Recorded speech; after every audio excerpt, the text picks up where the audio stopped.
Hi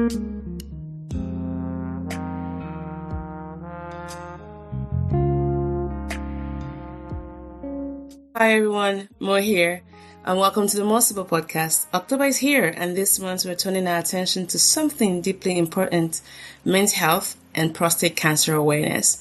It's a topic that doesn't always get the attention it deserves, but it affects more men and more families than we often realize. So throughout this month, we're creating space for honest, hopeful conversations about men's health. I'll be joined by 4 incredible guests, 2 men who have walked through a prostate cancer diagnosis and are now using their stories to help others feel less alone, and 2 medical professionals who share practical insights on prevention, early detection, and caring for our health as men, brothers, husbands, and fathers. These stories are powerful, eye-opening, and filled with hope. So if there's a man in your life that you love, I encourage you to share this series with him, because awareness truly saves lives. So let's have this conversation together. Now enjoy the show.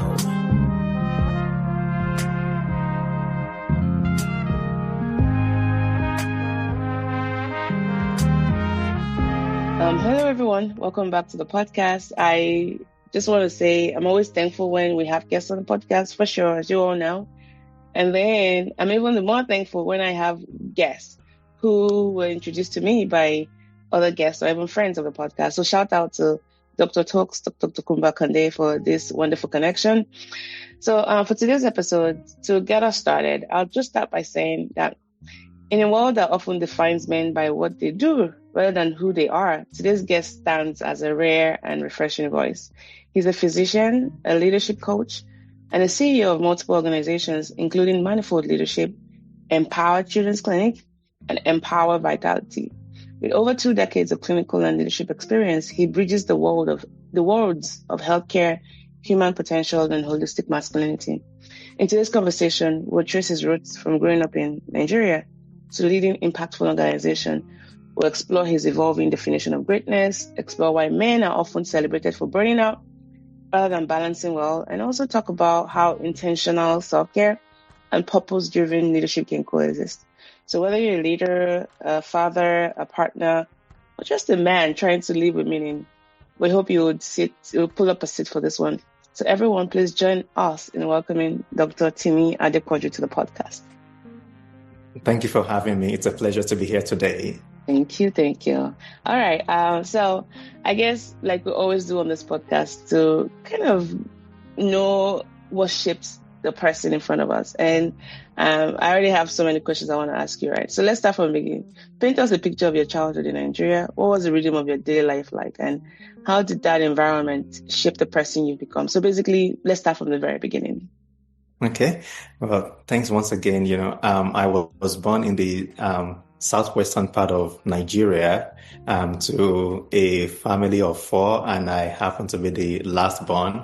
Growing up, my parents valued education, and they did all they could to make sure that we have the best kind of life that we could possibly have. So it was an early childhood that is focused on making sure that we are learning and growing, that we also have good character, and that we are a blessing to ourselves, and we make sure that we uphold the good name of the family and are able to do good for the world.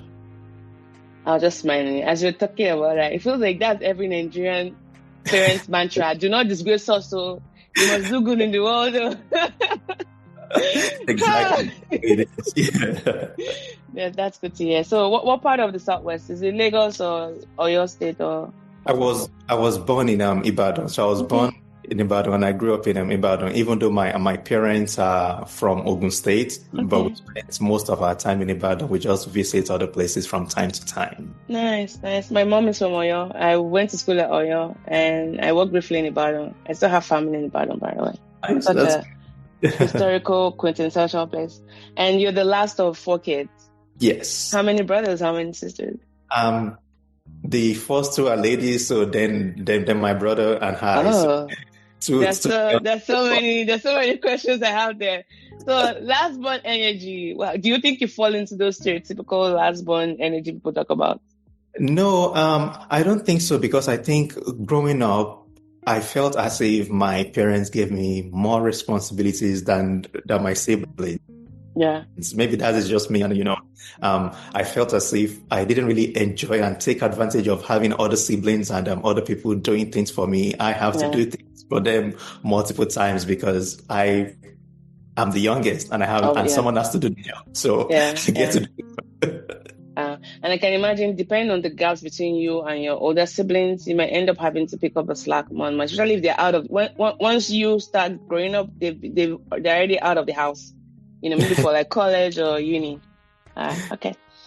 All right. Can you walk us through your educational pathway? I'm particularly interested and curious to know about the early influences, perhaps, in addition to your parents, of course, that maybe planted the first seeds of your values and ambitions in life.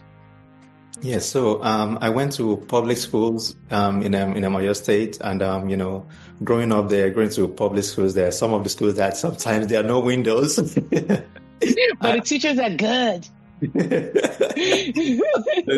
And you have to make good use of whatever you are given, and that's kind of what I grew up with. But when I moved into the equivalent of the late middle school and high school, I went to a secondary school called Mayflower Secondary School in Ogun State, and that institution is a place that is known for a lot of self-reliance, excellence, and trying to drill us. It is not a military type school, but we kind of grew up in a paramilitary.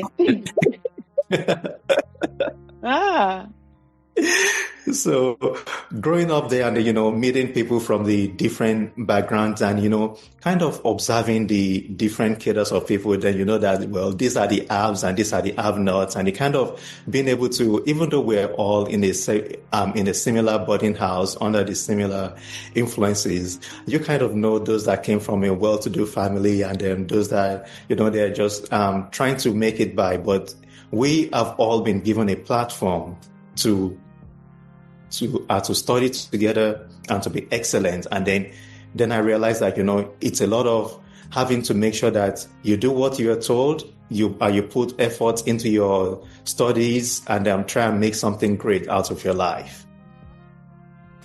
So, when you went to mention Mayflower, I just went back to my own time. I stopped by there briefly. There was this time my parents were trying to find the right school for me, a boarding house. So we went to model college, Igbobo, was it Igbobo or Kankon, one of those ones. And then we went to Mayflower. I remember just, seeing the students just hanging by the window, went to the pepper farm. And knowing what I know about the school now, of course, the standard of excellence, but I heard it was a very tough place. And I will say this about the school. Everyone I've met from there, I've not met someone that just went through there and slacked. There's always this, boldness, this confidence that came with just the way they saw the world, and they honed their craft very well. So yeah, I'll give that to the school. But man, it looks very rough. It is very rough. I mean, going to the pepper. So most of the Saturdays we have to do something, and sometimes they could have us go and cut grass in the rubber plantation, which is difficult. But if you go to the pepper plantation and you have to pick peppers and you're sweating in the sun, you don't want to mistakenly wipe the sweat off your face. You learn after the first time. I imagine. I don't know. Is the school still running to date? Do you know? Yes, it is. And the standard is still the same? I mean, because Pastor Larry has since passed away and all that, yeah. I don't know about the standard because I haven't been there in a decade. Yeah. It's still running. I went to Federal Government Girls College, Oyo. We didn't have a rubber plantation or pepper farm, but if I don't even have the words to explain what's my experience in boarding house. If I told some of my American friends, like, oh no, that's child abuse, that's labor, I'm like, my friend, be quiet. But did we die?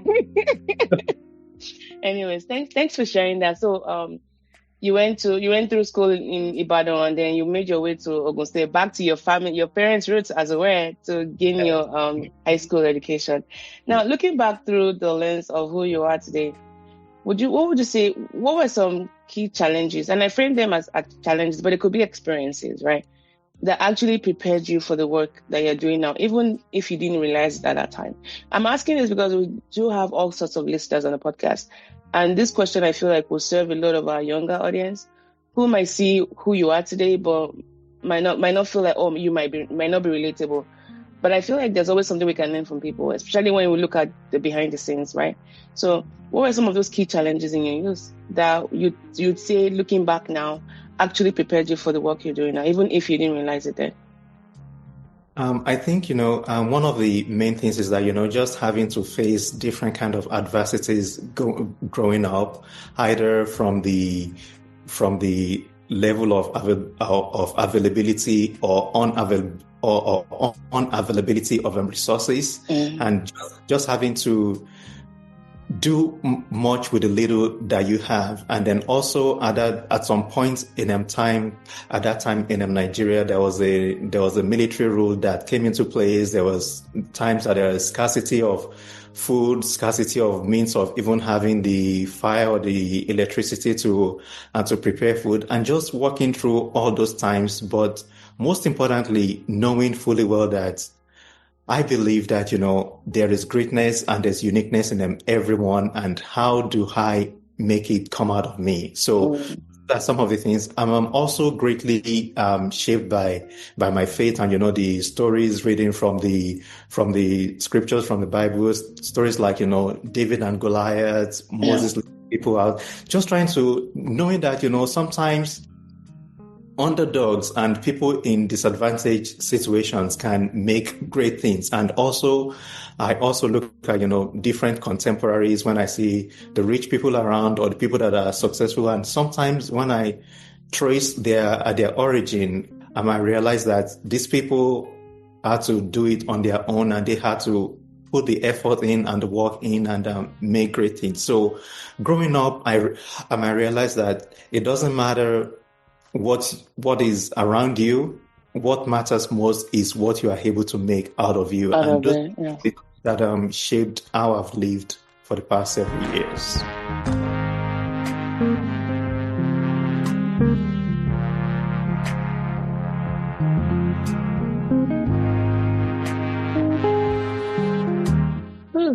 That is so poignant, and thanks for putting that so beautifully.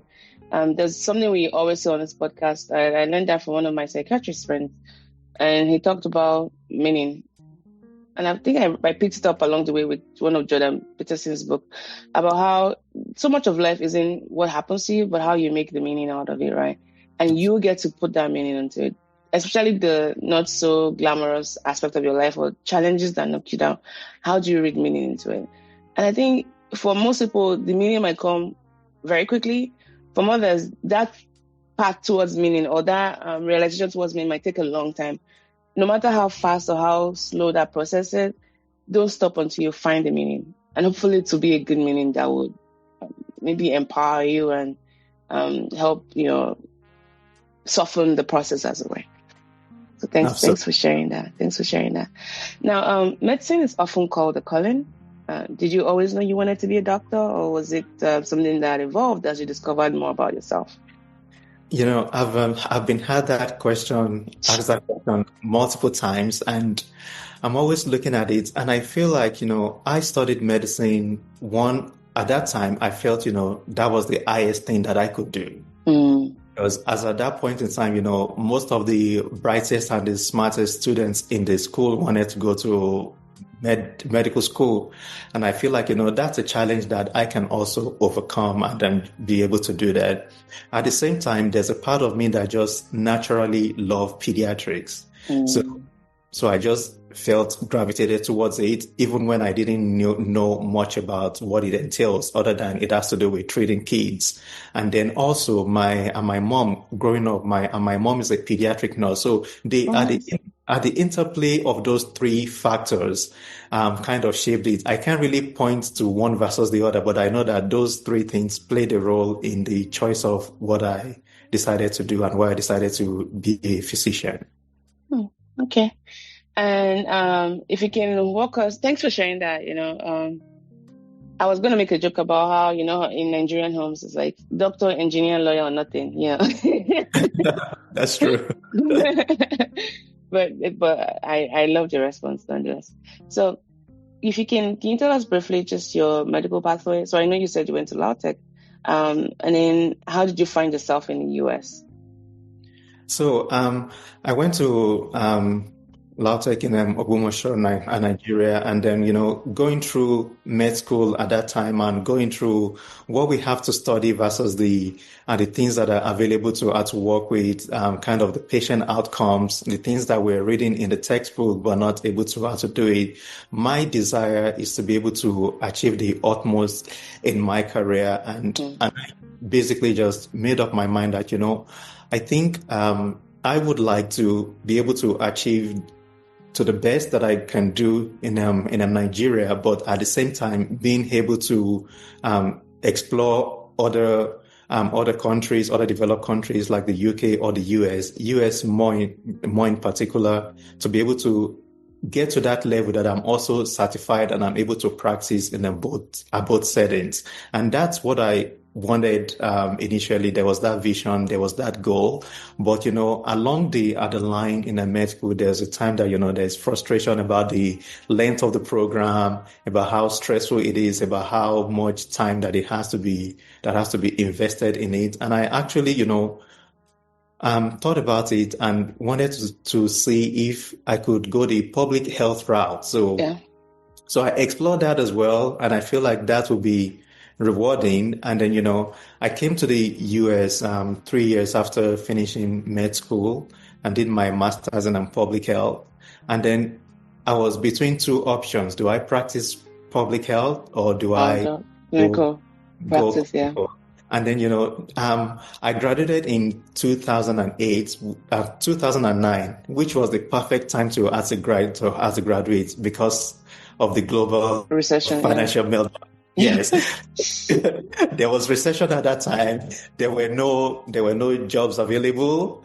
And I at that time, because I did my master's at the University of South Florida in Tampa, Florida, at that time I saw people from other careers like engineering, some commerce, marketing, things like that also lost their job. And many of them were going into the clinical field. So here I was being in the clinical field trying. I wanted to go into the way. And some people are running in. Then I realized that, sometimes even in the recession, opportunities, things, healthcare still has opportunities. We need to preserve the life of people and everything. So based on that experience, so I kind of pivot back and then say, okay, I am going back the clinical route. And then I started preparing for my USMLE medical licensing, and the rest is now history. Wow.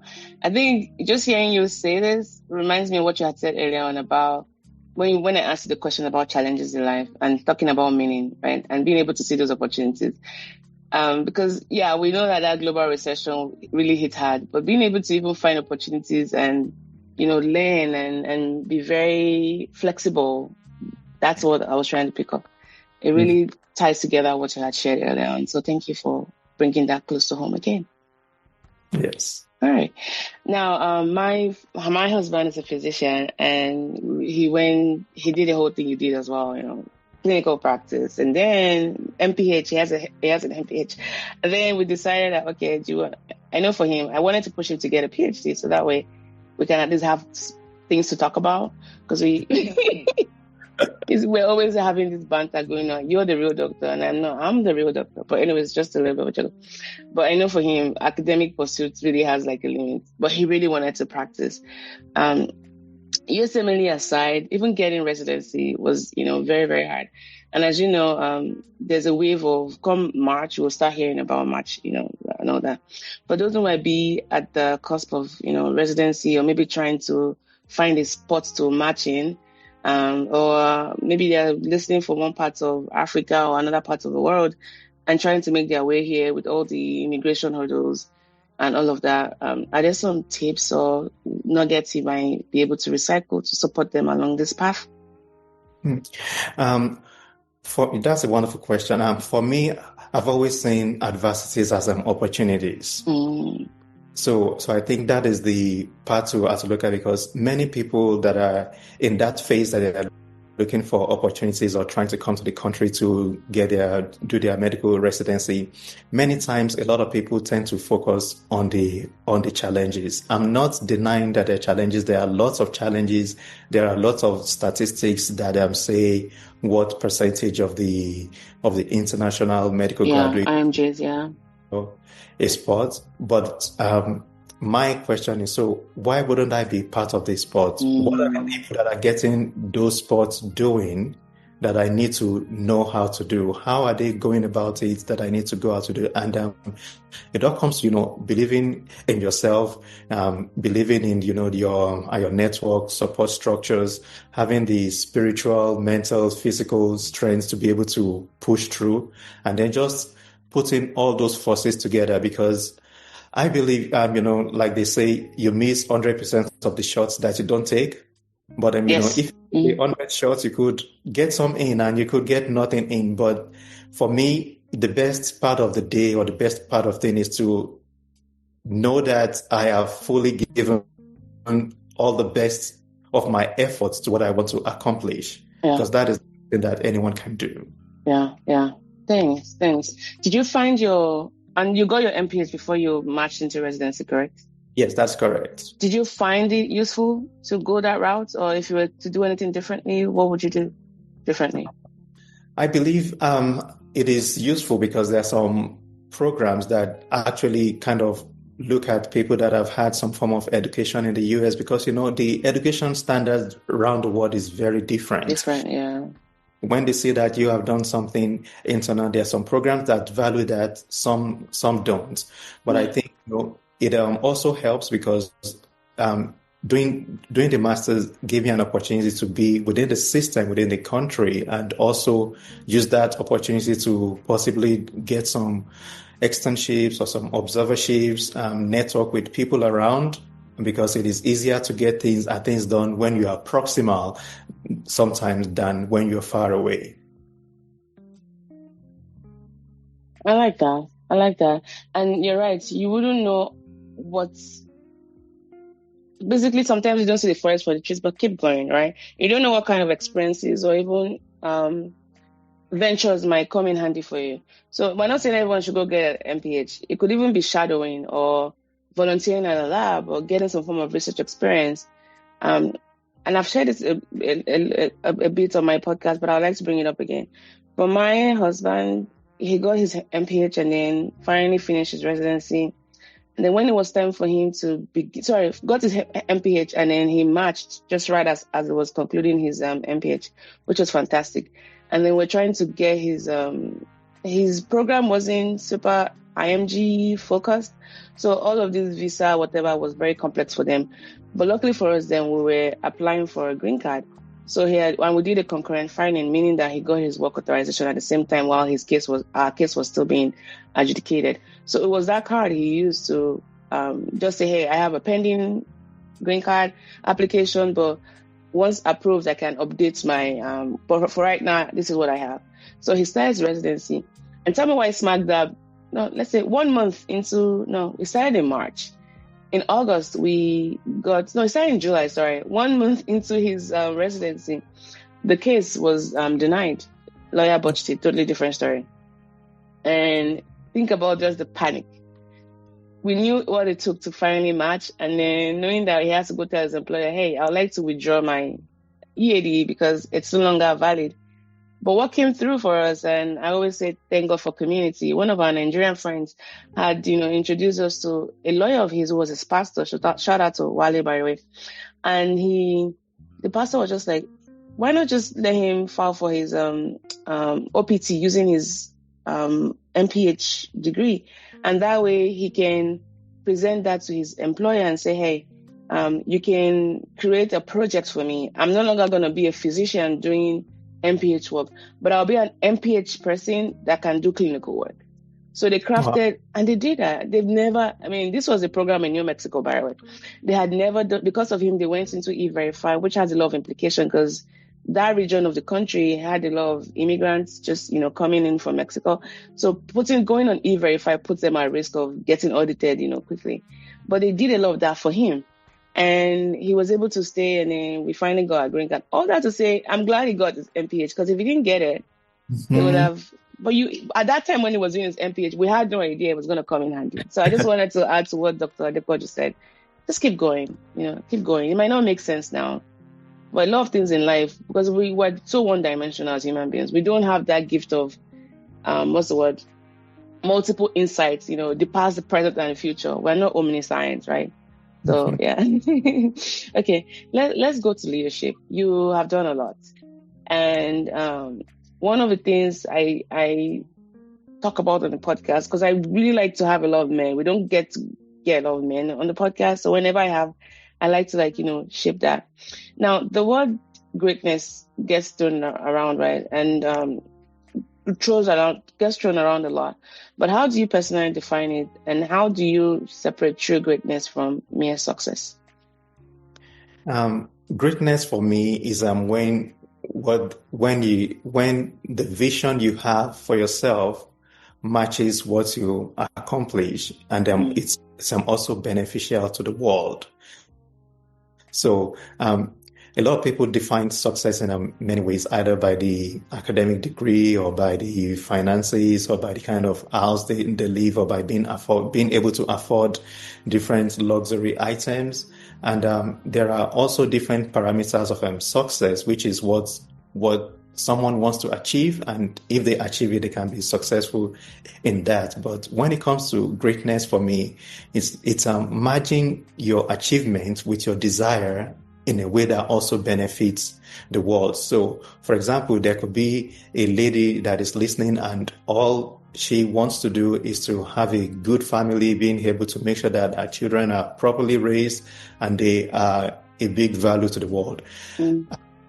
Her name may not be on the Forbes list, or her name may not be out there, but what if she's able to do that, and that gives her an immense sense of satisfaction for raising a strong family in the middle of a corrupt world, then that for her, she would have achieved greatness. So when I look at greatness, people look at me, oh, I'm a physician and I trade in Nigeria, and I'm now here in the United States, and I also got my degree, and I run a couple of clinics. Some people look at it as greatness, but there are people that we've looked at that have achieved a lot, but they are still sad. They are still depressed. Some are even, unfortunately, committed suicide because whatever they have achieved or whatever people see, they didn't match the internal drive that they have. They didn't really feel the internal void that they have. So greatness for me has to combine what you have within you with what you have achieved outside, and also to the good of humanity.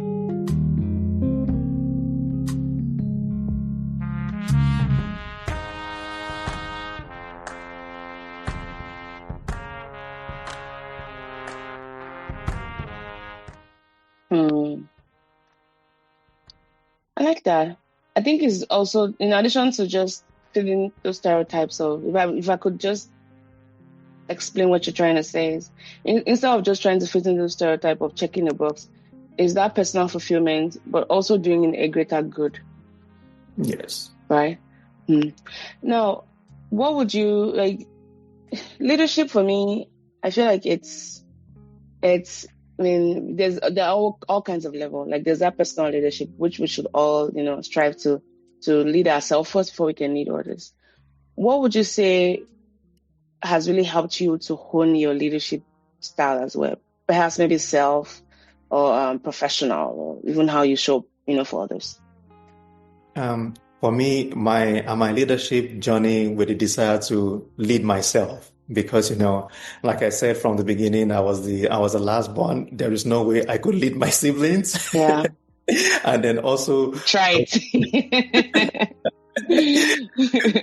Going through the school system, I never really held any leadership position, but I know that I'm absolutely responsible for the outcome of my life. So that just drove me in the sense of being able to lead myself, being able to put myself in a position, even that when I'm under the leadership of others, I'm able to guide myself in the right direction. So, and that, led me to, reading a lot of leadership books, just knowing that, there is if there is greatness in me, I have to be the one to bring it out. And I would bring it out by, investing time and resources in just learning and knowing how things are done, knowing how the leaders communicate, knowing how they lead their lives, knowing how they plan their time, knowing how they prioritize things. So many aspects of success that has to be just learned. So leadership for me is mostly personal. And now, as an outcome of those personal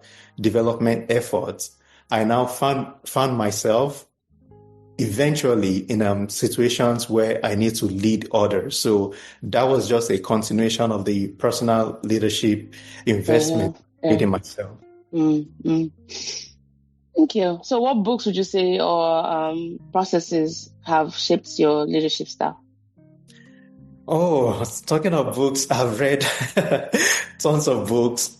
Growing up, having to read, things like, the Purpose-Driven Life, 7 Habits of Highly Effective People, how to influence people. And, growing up, read so many of the, Brian Tracy, John Maxwell, Ogmandino, Tony Robbins, just whatever things are out there. And then, I also grew up in a low resource setting. So some of those books were sometimes borrowed. Apologies to the author. Some of those books were initially just photocopied. You open you have to be very careful because the binding material just listen to. God help us. Yes. God help us. The photocopy, but I'm now happy that now I'm part of the John Maxwell certified team. I go to their conventions, and I'm now happy, that okay, some of the materials that I used to photocopy that I'm able to actually buy and I'm able, take a picture with John Maxwell, go to Tony Robbins event. So it's a lot of personal investment, and I feel like if anyone wants to go that direction to build themselves, I don't want anyone to be limited by the geographic location that they are. Thanks to YouTube, there are a bunch of free YouTube resources. There are a bunch of books that we can buy on Amazon, and then just wherever you are, you can start making efforts to just learn a little more, just know a little more, add value to yourself day after day, and it all just compounds to bring the greatness out of you. Yeah. Thank you. Thank you for sharing that. And I know we can also add those resources to the podcast episode whenever we're publishing it. Now, you have done something quite unique that I like to highlight, in that being able to merge your clinical practice, clinical care, and leadership development, right? And do you see parallels between diagnosing illness and also diagnosing organizational challenges? Yes, there is some pattern, because one of the things that I learned from my leadership development is that one of the best ways to make quick decisions is to be able to recognize patterns. And not everything would fall into stereotypes, but if you are able to recognize certain patterns, then you are able to know what to accomplish. And so clinical medicine is a lot of, okay, there's the symptoms, there are the things that you find out in the examination, there's some things you're looking for in the laboratory investigations to come up with your differential diagnosis, and then to have a standardized plan.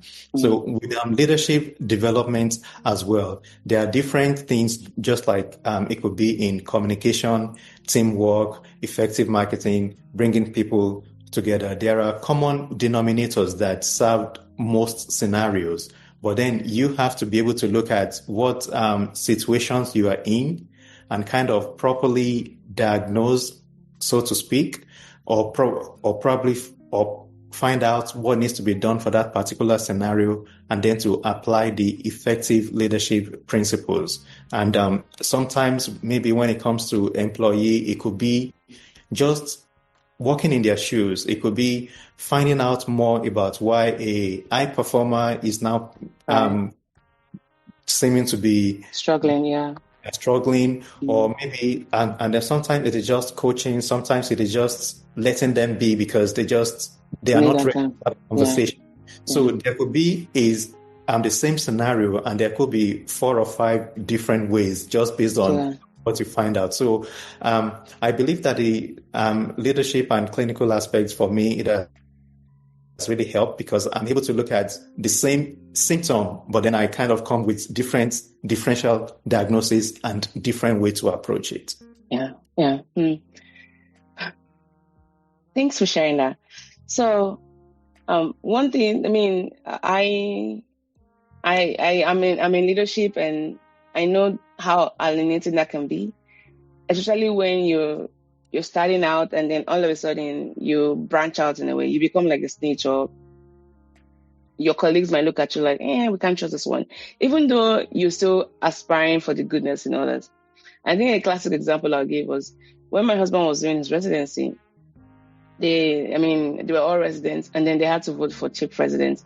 He and his other bestie, they both ran, and then they won. And all of a sudden, it was almost like night and day.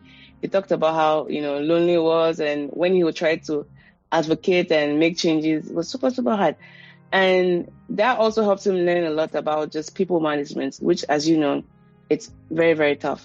Now, how do you find support as a leader, especially when you are the one others turn to, and in spaces where there's that switch all of a sudden from people being your buddies to now people not trusting because you're now the admin? We don't trust the admin, we don't trust the HR. How do you make those adjustments internally? But also, how do you find support as a leader, especially considering how lonely it can feel sometimes? It is a very difficult position to have to be in. And I think, sometimes some people kind of wish that they don't get to that position where they get into that administrative role, because everybody knows that once you are the administrator, then things change. Yep. For me, the most important thing is to make sure that the people under my leadership know that I'm there for their best interest, and making conscious efforts for them to know that, okay, this guy is the administrator, but he has our best interest in mind, talking to them at their level, knowing that, hey, this is what we need to do. This is how we need to approach this. But okay, how can we help each other? How can we help you? What is going on? And just being at their level. And also, sometimes some people would open up to that approach, but some still wouldn't open up because you are the administrator. Finding allies among the people that you're leading, that, people can bounce off ideas with them, and then those ones can give you the feedback. So to get the buy-in of as many people as possible, but then I also leverage the ones that I get buy-in from to be the representative. So kind of, if something comes out from me as the leader, to tone it down if it's too hot to the level of people that I'm leading, so that we would all be on the same page and we would all be able to move forward together. Yeah. I think the key thing here is self-awareness. Like, a self-aware leader is so, so great, because you tend to see what it's like to be on the other side of you, right? And the way my coach explains, your left hand, right hand, you're right. If you're a dominant right hand person, your left hand, there's only so much you can do, but then you complement those deficiencies with people who have the skills that you want, but also knowing your own limitations as well. Maybe there's a way you tend to say things that you might lose half of the room. How do you balance that out? Okay. And then adjust it as you go, right? Yes. Thanks for sharing that. Yeah. A key aspect of leadership for me also is personal feedback. So every meeting, everything, just kind of, okay, what could I have done better? 360-degree, right? What you call it, yeah. This better. What do I need to do the next time? Do I need to sandwich it? So the people that have worked with me, especially in the last 4 or 5 years, they could see that, there's been a lot of growth. So instead of just attacking something right up front, calling them and appreciating what they've done in the past, and now you appreciate them, and how, for us to move forward, there is this new issue. And I think it might be better if they approach it this way. And then also understanding the different generations that we're dealing with, because what you... Word. And even the culture too, because in Nigeria, I feel like we're very direct. Yes. You say it. Mm-hmm. very direct now. You need to know how to tone it down, how to praise, how to appreciate, how to present it. But the most important thing for every leader to know and everyone in that scenario is that you need to be able to focus on the vision and the goal. So the approach can always vary, and then you are able to be malleable enough. And hopefully, the people that you're leading see that you are considerate, you are malleable, you are flexible, you're trying to be as much, and those that would align with them align, and you'll be happy. And unfortunately, to be realistic, some still would not align, and you need to find a way to keep moving forward. That's just it. You're not jollof rice. You can't even appease everyone. Heck, some people don't even like jollof rice, So just do your best. I think if you can, the danger we run into is trying to please everybody or trying to make decisions that can make everybody happy. As long as it aligns with the vision, which I'm very glad you talked about, aligns with the vision, you're consistent, and you take ownership of mistakes you make, and you show what that growth looks like. Like, hey, I dropped the ball in this area, or I shouldn't have said it that way. Let me walk myself back from the situation. I think most people, they will fall in line and follow, but not everybody, and that's okay. You can appease everybody. Yeah. Whew. All right. Let's talk a little bit about men's wellness, right? Was it a stat I read somewhere that 7 out of 10 men experience symptoms related to stress, anxiety, or depression, yet less than half of them seek help. Meanwhile, men are also 2.5 times more likely to die from preventable diseases. I study health policies, I do global health, and whenever there's this chat on, mortality around the world, like lifespan and all that around the world, and we always compare age adjusted as well as gender, and everywhere across the world. I mean, for example, in developing countries, you see that the average age of life expectancy is lower compared to that of developed countries. But if you look at the within group differences across board, men die faster than women, right? Now, we know that many men, perhaps is social grooming or conditioning, they take immense pride in being providers. Sometimes they wear exhaustion like a badge of honor while also neglecting their own health and well-being. My husband, despite being a physician, it took a lot of hand rigging for him to be doing his yearly checkup, which is now better. So thank God for that. So from your perspective as both a physician and a leadership coach, why does this self-destructive pattern persist? And how do we, I don't want to say help because that sounds very demeaning in a way. How do we support our men to liberate them from these expectations of wanting to provide us at the expense of their health and well-being? Being a provider is great. I have nothing against it. But it's when it's done at the expense of their health and well-being, which end up putting their families at risk because they might die early, and then all of that, puts a wrench in the whole plan. That's a great question. I think one of the areas to start looking at it is that I think most men are wired to be providers, and they take pride and honor in being able to be there for their family. Most men would rather sacrifice their time, their health, and everything just to make sure that the family is comfortable. And, unfortunately, with the demands of the personal expectations and the societal expectations and the family upbringing, among other factors, we men all tend to want to do that to the extreme, to be able to say, okay, I could provide, to the point of, okay, I can provide even though I don't get to enjoy it. So they are working so hard, and there's so that people can have availability of resources, luxury, but even when they are able to, they may not make it to the vacation, or even when they make it to the vacation, they are just so exhausted that they are not really enjoying the benefit. That calls for like a big conscious effort on the part of each of the men, and then encouragement from all the supporting group around to make sure that, hey, there are certain things that are as good as you being productive and trying to provide. So you taking time off to rest, it's being productive and being there for the family. You taking time to switch off is part of being productive and being there for the family. You taking time to just breathe is a part of being there. So, and also having certain things in place. Say, hey, we need you to do your yearly exam. your annual exam. We need you to find time to make sure they are resting well, adequate nutrition, vitamins and mineral supplements, gym.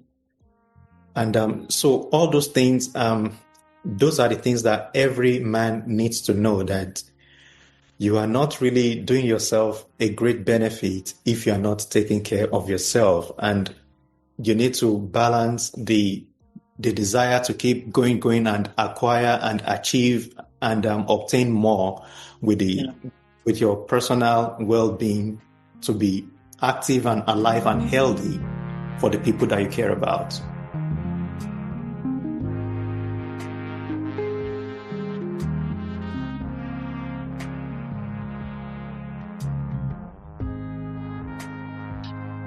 Thank you for that. For you, what does that practicality look like? Like, how were you able to? Because I know one of the biggest things that you do, which is why I brought in podcast, is having that healthy balance, right? Family life, work life, personal and professional development. What are some practical steps you had to take to ensure that harmony?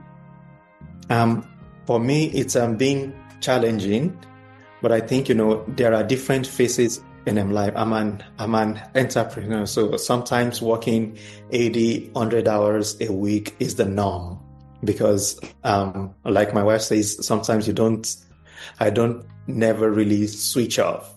So it is left to me to know that, okay, there are times that I need to switch off. There are times that I need to take a break. There are times I need to go for vacation. So I try to make sure that, 2 to 3 times a year, I go for vacation. I try to make sure that most things that I have to do, my Mondays to my Thursdays are pretty busy. Once we reach Friday, except if there's an emergency that I need to go step in, I'm kind of all eased out. Weekend, taking like a day of rest, like complete day of rest, and knowing that, okay, and this time I'm not working, I'm just relaxing, resting, and rejuvenating. Having a bunch of supplements that I take that could help with different aspects of my health, my gut health, cardiovascular health, brain health, supplements that help with relaxation. Those are all some of the things that I incorporate. Now, there are also we also need to be conversant of different times and phases in the life. There are times that, okay, maybe there needs to be a new business that is being built, a new acquisition that could bring in a lot of stress and a lot of work. But then knowing that, okay, even in this time that is time and capital intensive and, effort intensive, to find moments that maybe go for a walk in the evening, focusing on your breathing, just tuning off during those times. And then knowing that once you finish that intensive phase, that you have time to just take a vacation, just take a rest, just take care of yourself. Because at the end of the day, when we all look back, there are things that we would all wish that we have done better. So the goal is to start now to say, okay, what are the things that I would wish that I would have done better?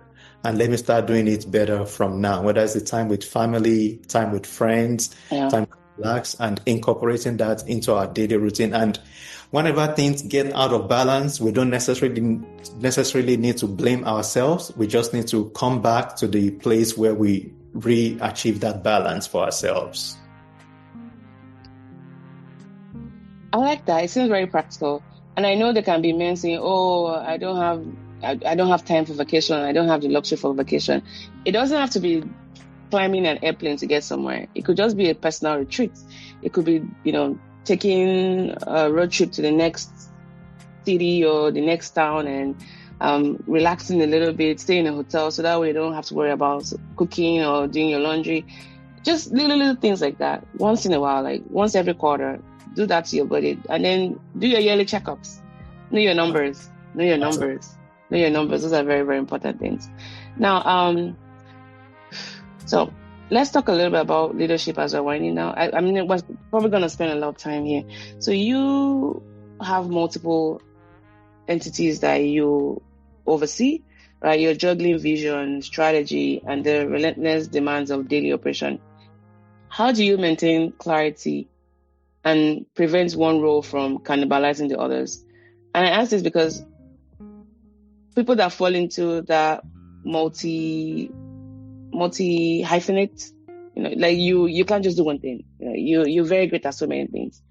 Sometimes it's really hard to like balance and not let one kind of like, overshadow the rest. So what are some of the practical steps you take to maintain this clarity and prevent one role from overshadowing the rest?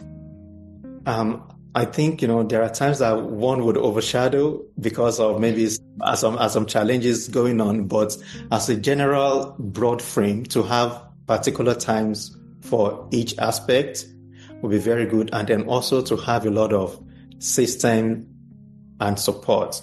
System means that so many things that I need to do or that people in those similar scenarios need to do are put into a certain framework that everybody and everything knows how it is done. There's a standard operating system, and that not everything requires me to come in as a decision maker.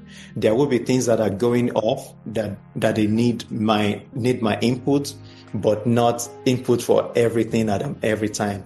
And then also carving out particular times to work on particular projects. And this is what I like about planning and goal setting. I was joking with someone yesterday, sometimes I have my weekly plan, and once Monday comes in, different things just come in and they just want to just take over at the time and take over everything. And many of those things need to be addressed because they are probably urgent and they need you.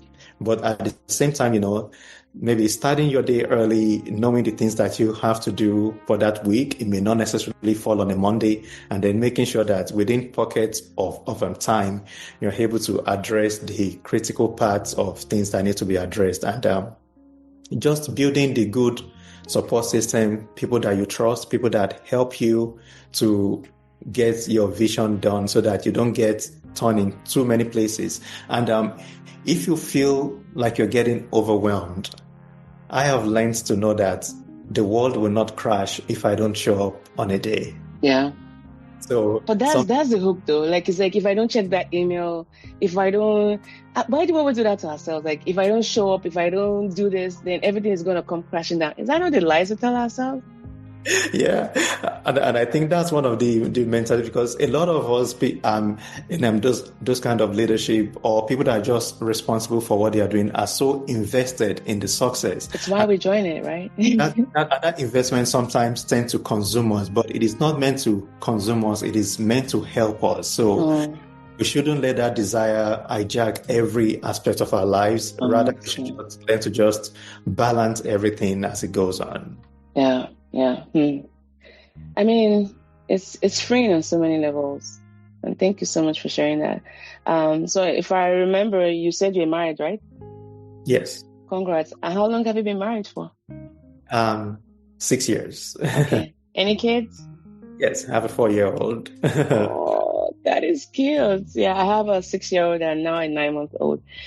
So how would you say your partnership with your wife has been very helpful in doing all you do? Or even just, having your own family now? And my wife is a career person too. She's a pediatric cardiologist, and Wow, couple. Wow. Congrats. Sometimes busier than I have because of the demands of the work and academic setting. And then, one of the things that I had mentioned earlier, concept of the greatness, like for me, what do I want to do? So I want to make sure that I have time with my son. So anytime that, I have to maybe drop him off or pick him off, or the weekends that we spend time together, making sure that, okay, I know what he wants to do, what he likes to do, and we're able to make sure that our weekends and the time that we're together is invested in the things that he likes to do. He knows that I am there. And then, sometimes maybe there's a meeting that is popping up on the time that I should be having with him. If it's something that I can postpone, that is within my ability, I can do that. If it is not, just kind of letting him know ahead and negotiating with him, say, hey, between this time and this time, Daddy will not be available. But before that time, we would go and do this. After that time, we would go and do this, and then just managing expectation and just being there for the family as a whole. Oh. Thank you. Those are, tips. Especially if you know that sometimes your work might take you away from home, but whenever you're there, just trying to be as present as you can, right? I put a panel together the other day, and one of the panelists, she's Gigi, by the way, her name is Gigi. We call her Gigi. She has 6 kids, and there's something she said about knowing that for their family, they couldn't attend all of the kids, events, and what they just did was they relied on their community to sometimes help support that. But the ones they attended, they made sure that they were there fully present, and they will also advise their kids like, you can do many activities, but just choose one that we can, because our time is only so limited, right? And the kids understood, but it's also having those conversations and being frank with yourself, like, what is my bandwidth? But whenever I'm here with you, I'm going to be here with you, but I cannot attend all of your stuff because, I have these other things. And I think if we're being just, honest about our bandwidth and explain and modeling what that balance looks like, it puts the human in everything we do, especially parenting. I think so. Absolutely. Yeah. All right. So as we're rounding off, I still wanted to tease your brain a little bit. Now, what's something about leadership you wish more people would talk about honestly? Maybe something you've learned the hard way. That's a tough one. For me, I think the most important part of leadership that I would like people to talk more often is the humanity in leadership. Knowing that, okay, as a leader, and the things that I've talked about, I'm not perfect. I am leading you.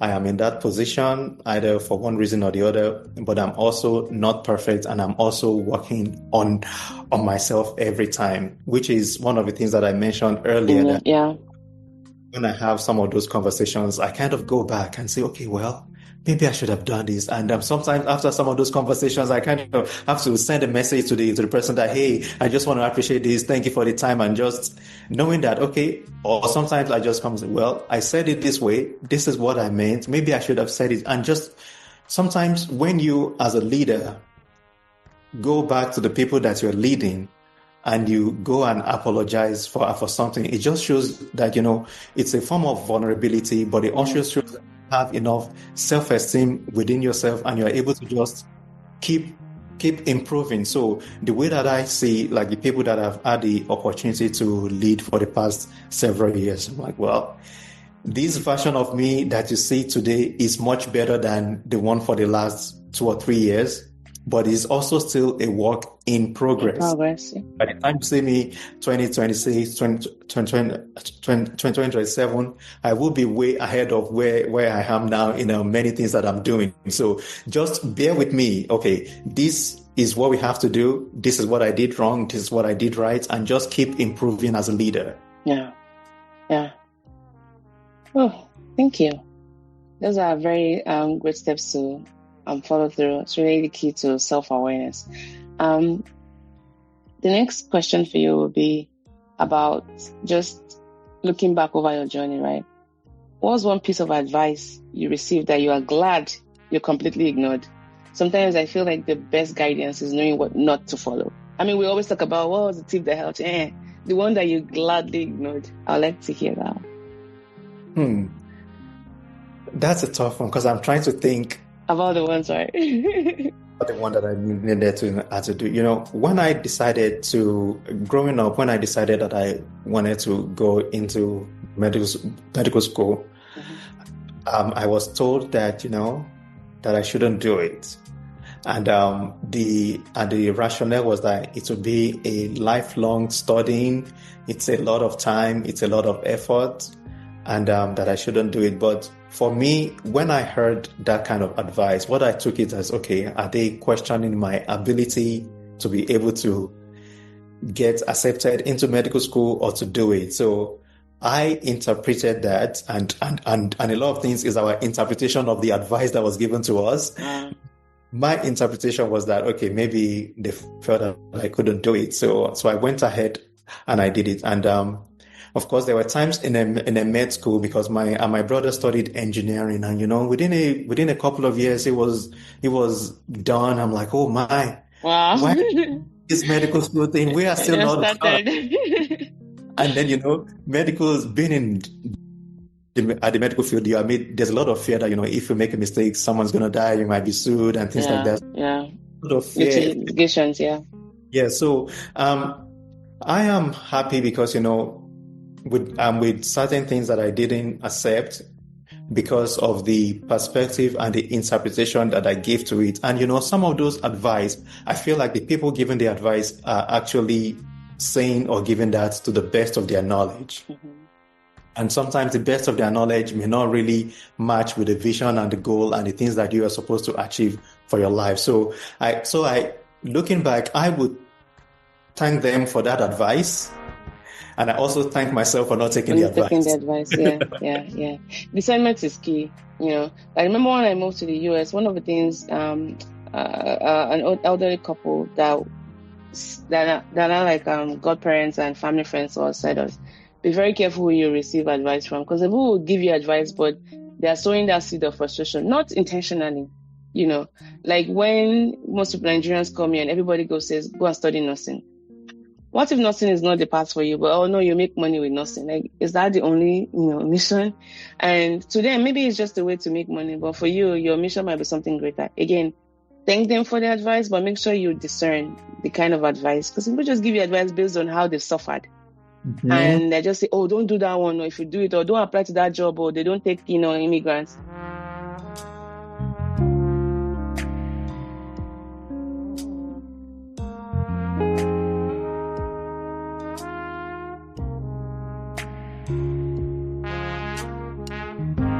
Yeah.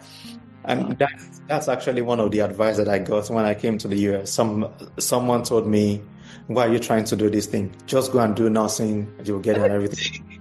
And I felt that person, that was what and the person probably knows many doctors that have come and have not been able to get a residency and the years of frustration and pain and everything.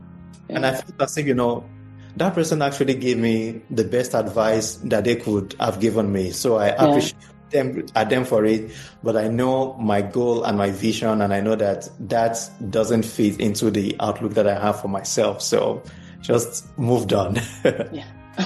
I didn't even know that happened to you as well. We heard that a lot. I mean, my husband being a physician and trying to match, like, oh, study nursing, you should be fast. You can, it's like, I don't want to do it, but thank you. Now, thanks for sharing that. As you look towards the next decade, how do you hope your work will continue to shape lives and organizations? Yeah, so I have been more in the clinical setting, but I feel like, even from some of these conversations today and some of the insights, there is a lot that I can offer the world. And that is why we came up with the concept of the manifold leadership, which we will be doing our own podcast and our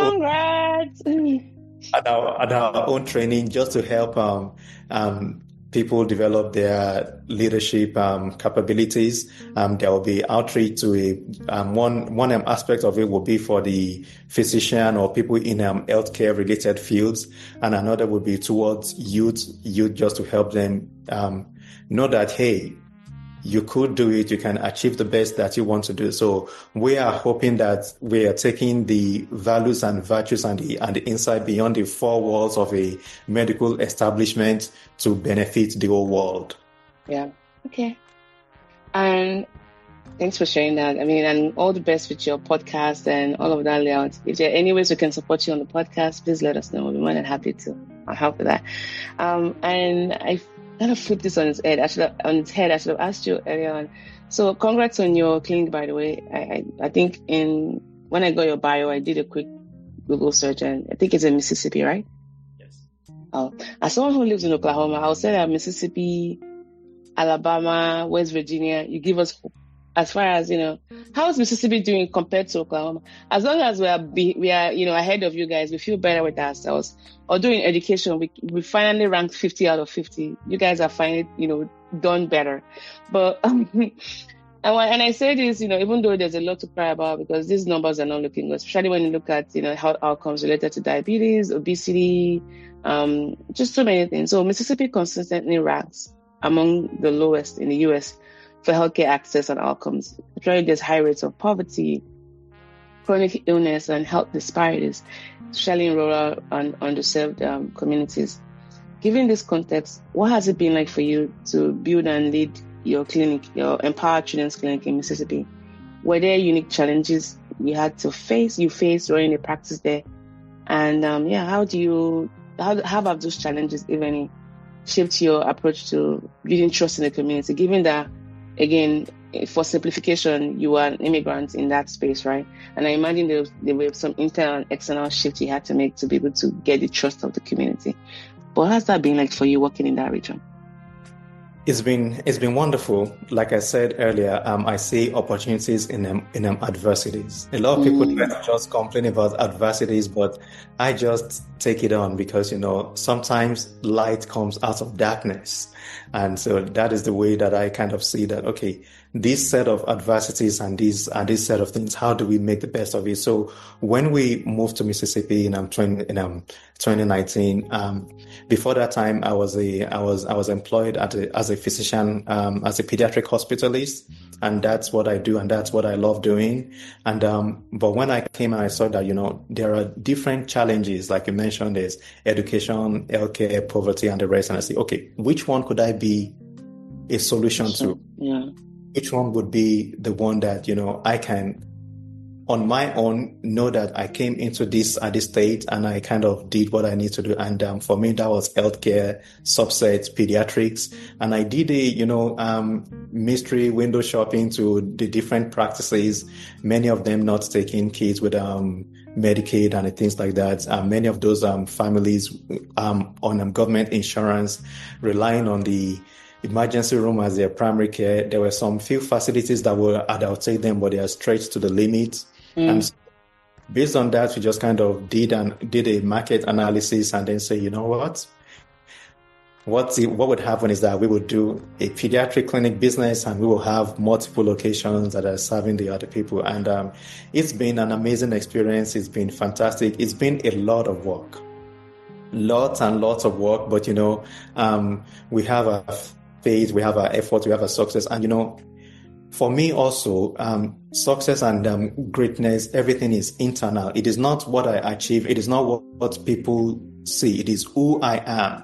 So I basically took who I am to provide services to the people in the area, and then that's how I was in. And so even though I was in Mississippi, I've had, this is what I tell myself, there's one of the Tony Robbins conference that I did virtually. So I've had Tony Robbins come to Mississippi to come talk to me. He came all the way, wow.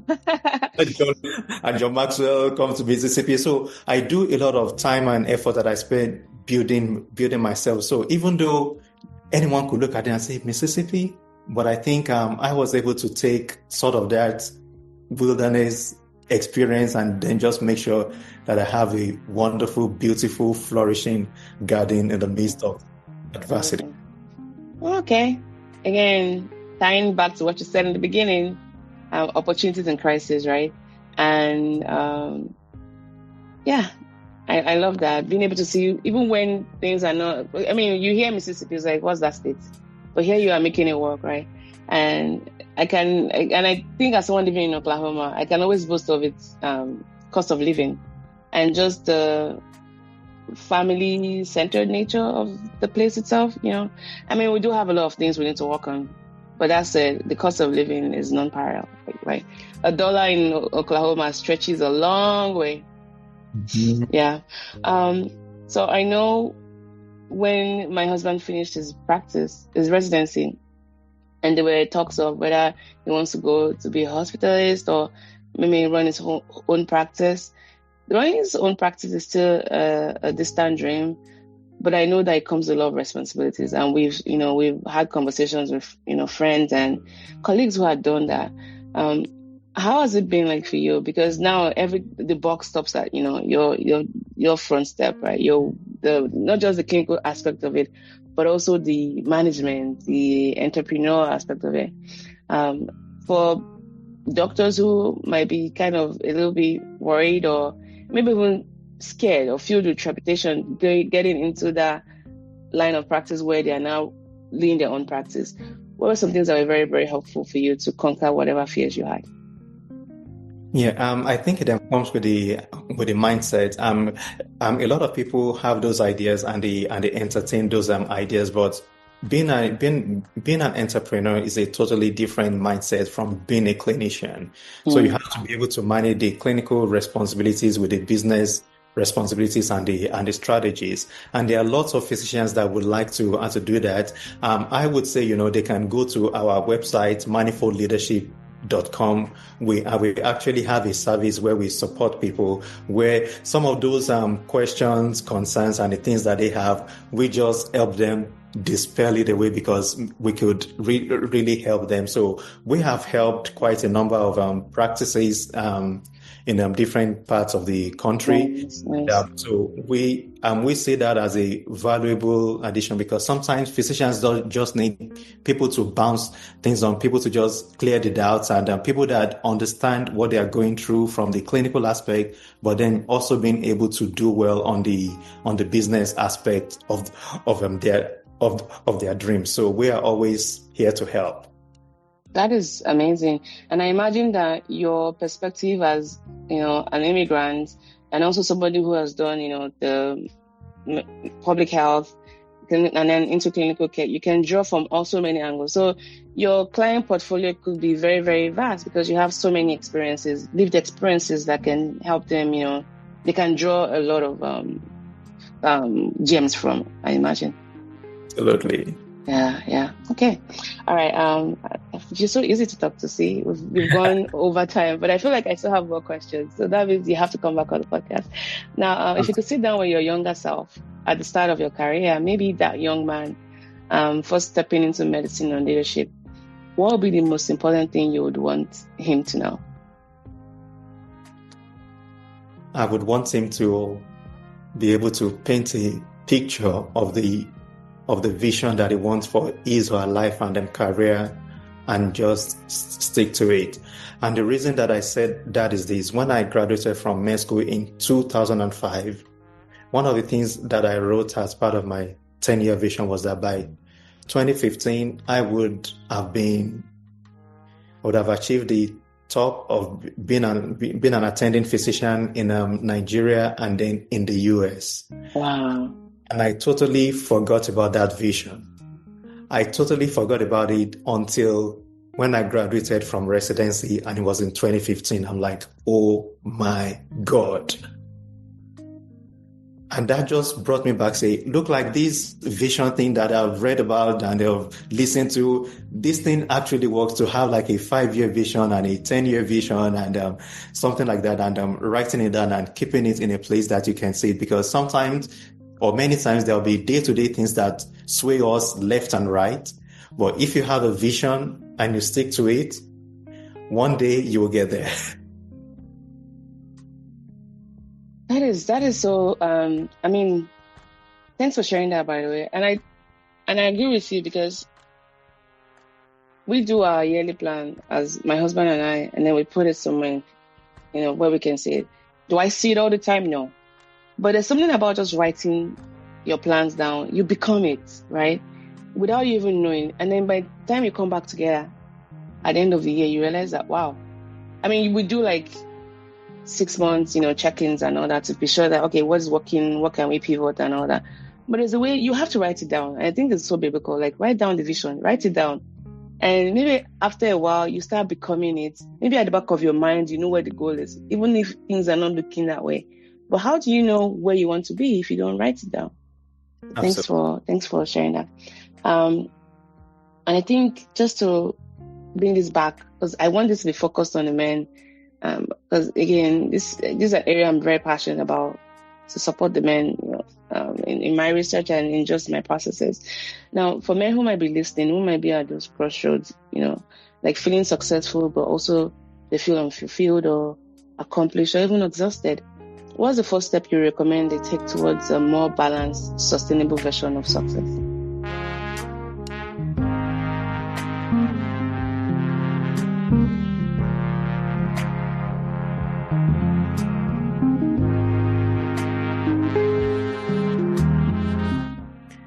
I think every man needs to learn to step back and take a personal evaluation not based on the external things going on, but based on the internal picture that they have or that they should have of themselves and of each aspect of their lives. And just taking time, that time is a time of rest, is a time of reflection, is a time of realignment, and is a time to also strategize. There will be challenges around. There will be a lot of external things that we all need to deal with. But by taking that time back and then just knowing where we want to go, that would really, really help us. And then that would help us to see opportunities, to see things that we need to tweak, things that we need to change. And most importantly, just on your way to your goals, make sure that you take care of yourself so that you get there in one piece. Thank you. Thank you so much. Now, I just want to say thank you so much for coming on the podcast. I really would like to recommend your Manifold leadership program, and we're going to put that in the tag. And I think it's open not just to men, right? It's for just to help with transformational leadership, right? Yes. So yeah, and they do a lot more. They do personal coaching. They do organizational growth. They also have comprehensive behavioral assessments. And for those who might be interested, I will put that link in the show notes. It's manifoldleadership.com. But for people that might want to reach you and maybe learn more about your process or just get to see how they can gain some form of insight from your leadership style and all that, how can they get access to you? How can they reach you, Dr. Adepoju? They could go either through the manifoldleadership.com website, or they could go on LinkedIn and search for me, Timi Adepoju, and then just send me a message. And then we would reach out to them and set up time to have the conversation and to keep moving forward. Yeah. Okay. And thank you so much once again. I took a lot from our conversation today. I think one of the things I would like to, as a way of recap, is we know that our culture often equates masculine worth with endless, grinding and silent suffering. But you sharing just where strength can include wisdom to care for oneself, and leadership can also encompass leading by example in all areas of life, and judging that by our internal process, not what people think of us or what people expect of us. As you can, I also hope that listeners, you can just take the story of grit, moving from Nigeria, despite all of the challenges and the limited resources, making meaningfulness and finding opportunities in crisis, be it recession or having to go through an MPH program and then finally getting into residency, now serving in one of the states in the US that is chronically underserved with poor health outcomes, but finding those opportunities to engage in communities and provide care, and also branch into leadership and equipping people with transformational leadership styles. We hope that this will encourage you to begin your own process or restart something in your life. And as we reflect on so many aspects of today's conversation, I hope you consider this following. What would your life look like if you gave yourself permission to thrive instead of merely survive? What would change if you viewed self-care not as something selfish, but as a mandatory thing to do for sustainable service? And what legacy would you want to leave? Of one of endless sacrifice, or living a balanced, intentional life? The choice, as Dr. Adepoju reminds us today, is not between greatness and self-care. The choice is between a greatness that depletes you and a greatness that sustains you. And in a world that desperately needs healthy, whole leaders, perhaps the most radical thing any of us can do is to choose the path that leads not just to success, but to significance and the energy to enjoy both. Thank you for joining us for this powerful conversation. Until next time, I remain your host. And remember that your greatest contribution may well begin with learning to truly care for the person making it. And thank you, Dr. Adepoju. I really, really enjoyed our time today in the studio, and I really appreciate your time. Thank you for your time. All right. I hope this was manageable for you and not too overwhelming. You had so many great points. I just kept asking you all the questions. This is wonderful, and oh my God, your summary at the end. Oh my! Oh, you gave me the tools for it. I just Yeah. summarize your word, but those were all your words right there. So thank you for making us shine. Thank you so much. Thank Thank you. you so Thank much you. for your Thank time. you. Yes, Thank you. it's been great. I love it. This is one of the things, I thought about it, but I'm like, okay, what am I going to say and things? And I realized that most of the time when I'm just being myself with my Yeah. friend, Yeah. I'm I'm able to have the conversation. So that's Yeah. what I'm thinking that, maybe that's what I need to do. Oh wow, yeah. I mean, thanks for considering us. I mean, I think the relaxing you're very relaxed by the way, but you had so much to say, which is why I just kept asking questions and I went over an hour. Yeah, that's a tip I learned in Toastmasters. Whenever you're giving a public speech and you feel very intimidated, find a friendly face. Now, some people when they are looking at you, they have this mean face. They're Yeah. not reacting to you. It's just the way their faces are. But find someone that smiles and always go back to them because again, vocal eye contact and varied eye contact is one of the key things they rate you on as an effective leader. So you don't want to be stuck at that person all the time, but scan around, but always keep going back to that source to kind of fill you in. You just echoed that by saying that. But yeah, I mean, this was great. Thank you so much for your This time. was I great. appreciate it. Absolutely will do. Thank you so much. I appreciate you so much. Any nice weekend. Eshe go. All right,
bye.